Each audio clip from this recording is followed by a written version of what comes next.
My nephew mocked my humble cooking at his wedding, so I canceled his tuition. I said it out loud to myself in the parking lot after the rehearsal dinner, and the words felt like the softest thing I'd said to me in years. Loyalty had been my religion, sacrifice my Sunday service. I poured money, time, and every stubborn piece of hope I had into Jamal because I believed in the work my hands could do for someone I loved. But that night, between the laughter and the clinking of wine glasses, I realized my kindness had been read as weakness. My name is Evelyn, and I am 63 years old. Before I share how they lost everything because of their own entitlement, let me know where you are watching from in the comments below. Hit like and subscribe if you believe it's time for us to stop carrying everyone else and start protecting our peace. But to understand how they ended up with absolutely nothing, we have to go back to the first time I saw Jamal's face light up with promise. He was 3 and sitting on the kitchen counter, blowing flour off his fingers like they were sparkles. Lorraine, my sister, had just moved back into town after 2 years of trying to catch her breath. She worked nights, sometimes 2 at a time, and Jamal would wake up to empty cabinets and the hum of an old refrigerator.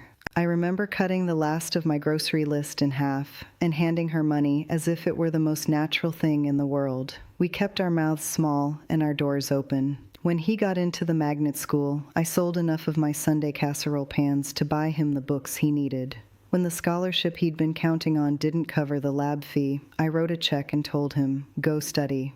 When he got the acceptance letter to that school downtown with the nice campus and the nice kids, I signed the forms Lorraine was too tired to read. I saw my own mother in his need, how she would have wanted someone to show up. That's what I told myself when I took another shift at the church kitchen and tucked the cash into the drawer. It didn't feel like money so much as a quiet promise. Sunday dinners were my practice in patience. I learned to time the collard greens just right so they didn't burn on the back burner while I fixed the rest of the table. I perfected the peach cobbler the year Jamal asked for seconds and tucked his napkin into his shirt collar. He adored that cobbler until other people started noticing it didn't fit the mold they expected. People from church called my house a community center because of the comings and goings. I answered every knock. I heard things in passing, jokes about Aunt Evie doing all the work, laugh lines from cousins who never contributed a pot. I smiled. I always smiled. There were small loans, never mentioned, because Lorraine's pride and Jamal's plans could not be financed with explanations.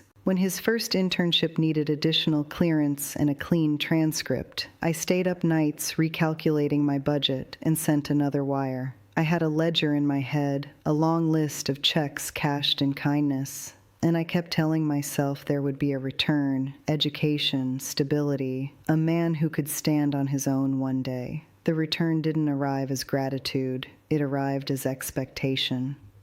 Jamal started assuming that my car keys meant I'd drive him, that my kitchen meant I'd feed him whenever he stopped by. The requests were never framed as favor, they arrived as obligations. The requests and the quiet disregard grew like a slow stain. I remember the first time a cousin asked where the real money came from, tilting their head toward me as if the answer could be contained in a coin purse. Jamal laughed along, and I laughed too, the way you do at a family reunion when your mouth is full and your pride is tender. I learned to swallow the things that hurt, Auntie. You always have money, he said once, like it was an observation and not a wound. I handed him the keys and the checkbook because love had trained my hands to give before I could think. A year before the rehearsal dinner, I started a modest quarterly contribution to the university's financial aid office, direct deposits, so Jamal wouldn't have to scramble.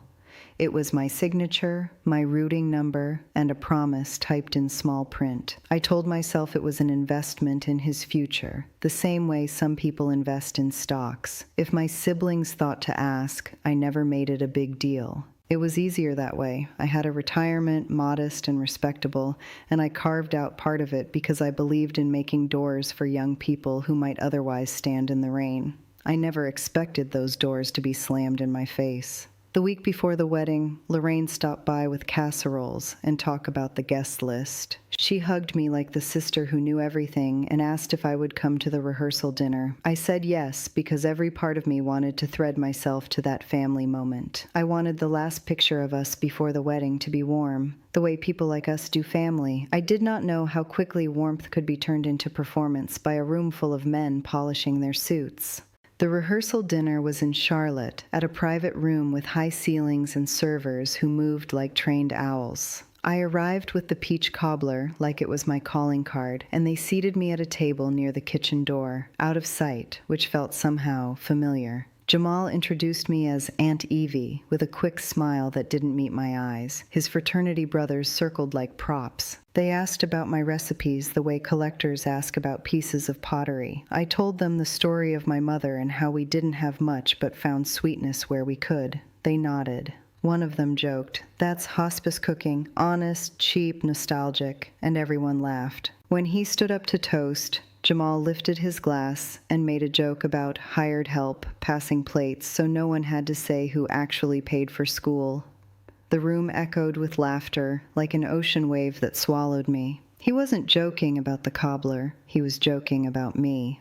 "Auntie," he said afterward, leaning in so his friends could see the intimacy, "you did good, but it wasn't praise. It was a performance meant to signal to them that everything was on his terms." He introduced me to his friends as if I were a minor character in his success story, someone whose labor was background noise. Lorraine sat 2 seats to my left and smiled with a practiced softness that felt like a bandage. Her silence stung. She mouthed, "I'm sorry," later when she thought I couldn't hear, but her apology never met my face. Jamal's fiancée, Naomi, looked embarrassed. Later, months later, Naomi would tell me in private that she thought the help joke was a turn, a way to prove Jamal belonged with people who didn't come from the same kitchen. At the time, she laughed like everyone else, because loyalty to an image often trumped loyalty to truth. The arrogance in the room had a rhythm, a pocket of entitlement fed by laughter and expensive wine. Jamal spoke about internships and late-night networking, about how he made his own way. I forced a smile and thanked the caterer. The peach cobbler disappeared, plates wiped clean by attentive hands.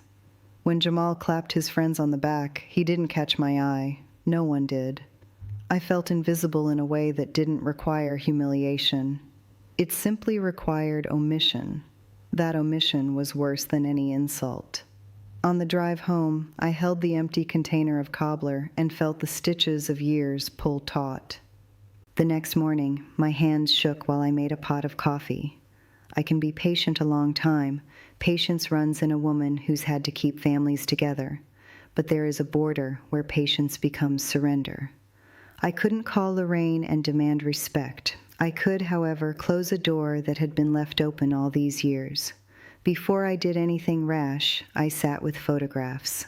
I pulled out a faded photo of Jamal as a boy, flower on his nose, grinning like the world belonged to him. I told myself stories about why I had done all I did, because someone had once done the same for me, because my hands remembered how to feed, because there was a stubborn hope that kindness made people better. But then I found the ledger where I tracked the payments, tuition, additional fees, car note contributions, and realized the sum was more than pennies. It was my security. That afternoon, I called the bank to speak to a person who knew me. I wasn't loud. I wasn't dramatic. I asked questions about my quarterly endowment to the university and how easy it would be to redirect it into an account I controlled. The representative asked for verification. I gave it. The voice on the other end had no feeling and all the power of procedure. When I hung up, something inside me had grown very still. It was not a sudden outburst. It was a decision that unfolded like the closing of a book. I didn't raise my voice or make a scene. I moved like water, calculated and inevitable. The very next morning, I sat at the kitchen table with the ledger open and the quiet of my own apartment around me. The house smelled like coffee and the small perfume I'd worn since my 30s. I called the university financial aid office and asked to speak with someone about a donor account. The woman who answered was polite and efficient. When I gave my name, there was a tiny pause like a machine searching records. "Mrs. Evelyn Booker?" she asked. My heart did something odd. It didn't race. It settled. I told her I wanted to withdraw my scheduled donation and redirect it. She read back the routing number and the amount and asked if I understood this would place a hold if the funds were necessary for registration. I said I did. 2 days later, I went to the bank and sat across from a young teller who listened while I canceled the automatic transfers. I signed forms with a pen that felt heavier than I expected. I closed a small safety deposit where I had kept a stack of Jamal's graduation photos, and I packed them into a shoebox with his name on the lid. I didn't want to burn the bridges. I wanted to cross them with my dignity intact. I felt the weight of every cent I'd given, and for the first time in years, I placed a boundary around it. I also called Lorraine. I told her, plain and simple, that I had withdrawn the quarterly deposit. The word withdrawn sounded clinical through the phone, like a doctor pronouncing a diagnosis. Lorraine's voice cracked, then steadied into bargaining. "Eve, you can't," she began. I interrupted her at the first gentle pitch. "I can," I said. "I will." There was silence on her side of the line, and I remembered all the times I had swallowed apologies for other people. This time I didn't. Before I hung up, I made a practical, irreversible move. I redirected those funds into a small business account I had been too scared to open. For years I had said I'd start a bakery, just a corner shop with a sign and a single oven. It was a dream I tucked into the drawer with my letters and bills, a quiet rebellion against being invisible. I signed the paperwork, set an opening date months out, and transferred the money. It was not vengeance. It was reallocation. The money that had been expected to keep someone else comfortable was now being used to keep me purposeful. Word travels in families like wind under a porch roof. Within 48 hours, the university sent an automated email to Jamal's account, notifying him of a hold on his registration for the upcoming semester. He texted me as if the hold was a surprise virus. His messages were frantic and clipped. "Evie, call me. Evie, please." I read them in the grocery line, and then let the phone sit in my bag. When he called, I let it go to voicemail. He left 3 messages in a row, each one thick with an entitlement that used to feel like pride. Now it sounded like panic. Packing a box with my kitchen tools later that evening, I found the old recipe card where my mother had written the peach cobbler instructions in her looping hand. I carried that card as if it were something alive. I put it in the shoebox beside Jamal's photos and a small note that said simply, "For when you learn to hold yourself." It felt too much like lecturing, and I didn't want to lecture. I wanted to close a chapter. The emotional breaking point was not a shouted scene.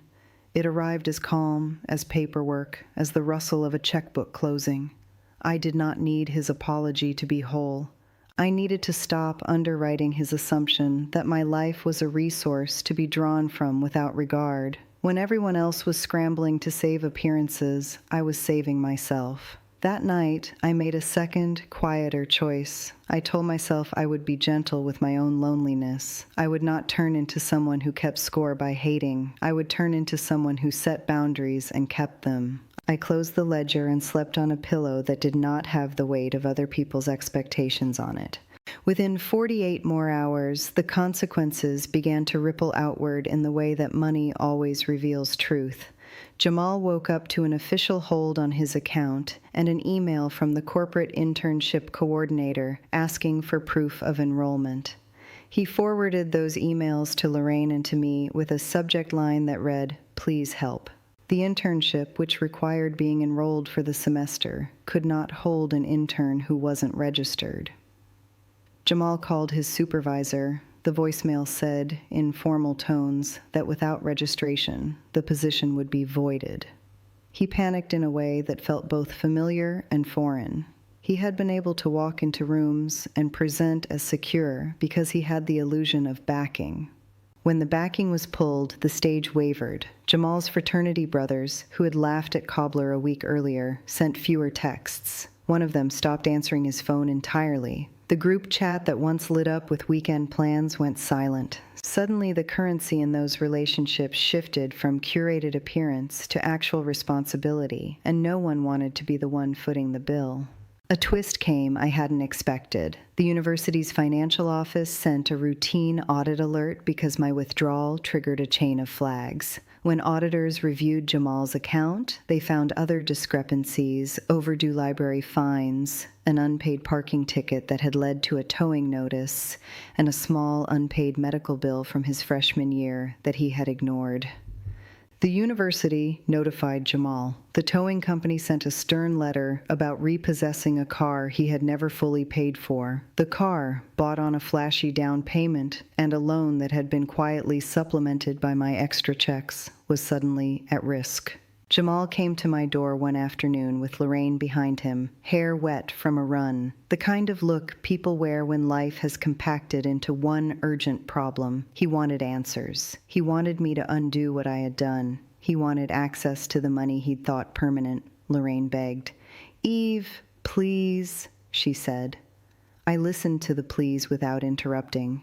The difference between begging and asking is small in sound and enormous in weight. Begging wants to be rescued. Asking is an invitation to engage. As Jamal's world tightened, Naomi, his fiancée, took a step back. She called me quietly and, with surprising bluntness, said, "Evelyn, I knew about some of the support. I didn't know he'd pretend you were anything less." Her voice had a fatigue that I recognized. Someone who loved a version of a person she was still getting to know.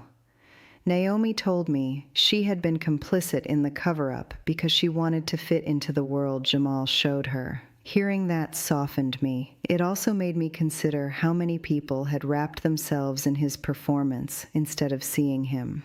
The moment the internship was rescinded in writing, Jamal's bragging rights fell like dried leaves. He showed up at family gatherings with quiet mouths and smaller clothes, like someone who had been deflated and didn't know how to reinflate. The men who had once laughed at my cobbler now had to answer their alumni mothers who called to complain that their sons had made poor judgments. Social currency is a brittle thing. It fractures when the money that bolsters it disappears.